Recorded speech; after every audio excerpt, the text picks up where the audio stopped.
Сайн байцгаана уу? Энэ өдрийн мэндийг хүргэе. Тэгээд өнөөдөр маань орос хэлний 4-ийн хичээлийн 3 дугаар хичээл эхэлж байна.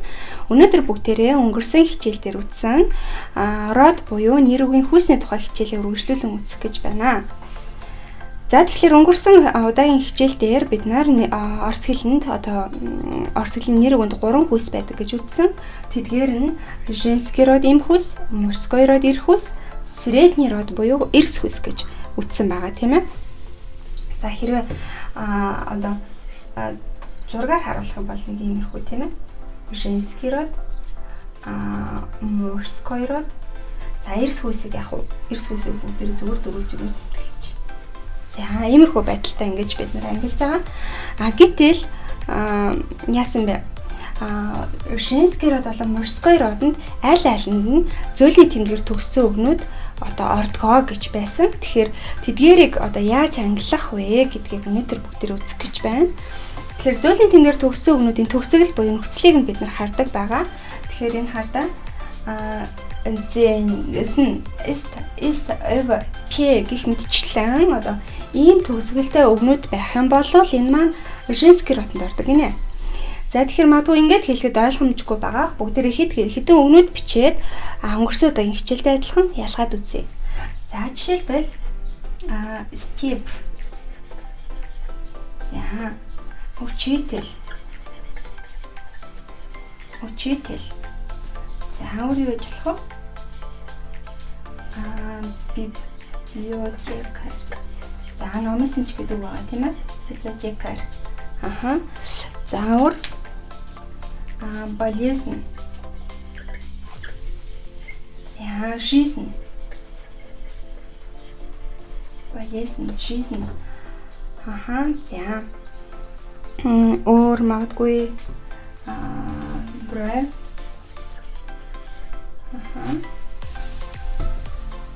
Хорошо. За нийтдээ хэдэн болсон байна? 6 тийм ээ 6 болсон байна.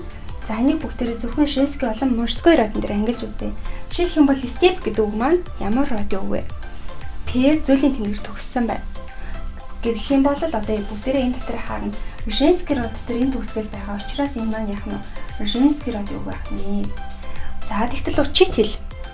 Учитель гэдэг үг маань бас л зөөлний тэмдгээр төгссөн байна. Харин ямар родонд орох вэ гэдгийг бүгдээр дахиад энэ дээрээс харж болно. Тэл гэдэг төгсгөлтэй үг маань яаж вэ? Мужской родонд орж байна. Дараагийн үг библиотекарь. Номын санч гэдэг үг байгаа. Тэгэхээр энэ маань ясаа айр гэдэг төгсгөлтэй байна. Айр гэдэг төгсгөл женский родонд алга, мужской родонд айр төгсгөл байгаа учраас энэ үг маань мужской родын төгсгөл гэсэн үг байна. Болезнь. За өвчин гэсэн үг байна тийм ээ. Тэгэхээр энэ үгний төгсгөл ясан зэн тийм ээ. Тэгэхээр энэ төгсгөл хаана женский род дотор байгаа учраас энэ маань женский родын үг байна. За дараагийн үг жизнь. За жизнь болезнь адилхан байна тийм үү? Төгсгөл нь хоёулаа Z энэ зөөлний тэмдэг байна. Тэгэхээр зэрэг жизнь гэдэг маань бас л мөн женский родын үг. За brave хүмсэг гэдэг байна тийм ээ. Тэгэхээр энэ төгсгөл маань бас мөн женский род дотор байгаа учраас женский род дотор байгаа учраас энэ маань мөн женский родын үг байна. Гэхмэтчлэн яах нь адилхан зөөлний тэмдгээр төгссөн боловч бид нар эдгээр үгнүүдийг женский болон мужской родонд ангилах боломжтой байна. Тэгэхээр та нар маань эдгээр төгсгөлүүдийг маш сайн цээжилж аваарай. Тэгээд өнөөдөр дахиад та нартай хэлэх гэж байгаа бас нэг сонирхолтой зүйл бол средний родонд ёгоос гадна имягаар төгссөн орос хэлэнд 10 ширхэг үг байдаг гинэ. Тэдгээр 10 үг маань харууллаа средний родонд ордог. Жишээлбэл бидний хамгийн сайн мэдэх үг маань юу вэ гэхээр зэрэг имя, время. Имя гэдэг үг маань нэр гэсэн утгатай тийм ээ. Время гэдэг маань цаг хугацаа. Тэгэхээр яах нь имягаар төгссөн төгсгөлтэй ийм 10 үг байдаг бахан. Энэ 10 үг маань яах нь средний родонд ордог байна. Тэгэхээр та нарын даалгавар үлдсэн 8 үгийг олж бичих нь байна. Эдгээр төгсгөлүүдийг цээжлэх нь байна. За тэгээ бүгдэнд нь амжилт хүсье. Дараагийн хичээлээр уулзцгаая. Дараагийн хичээлээр бүгдээрээ нэр үгнүүдээ нэр үгнүүдээсээ холбоо үүсгэн тэмдэг нэртэй эсвэл төлөөний үгнүүдтэй хослуулаад бүгдээрээ холбоо үүсгэж сурна. Дараагийн хичээлээр уулзцгаая. Түр баяртай.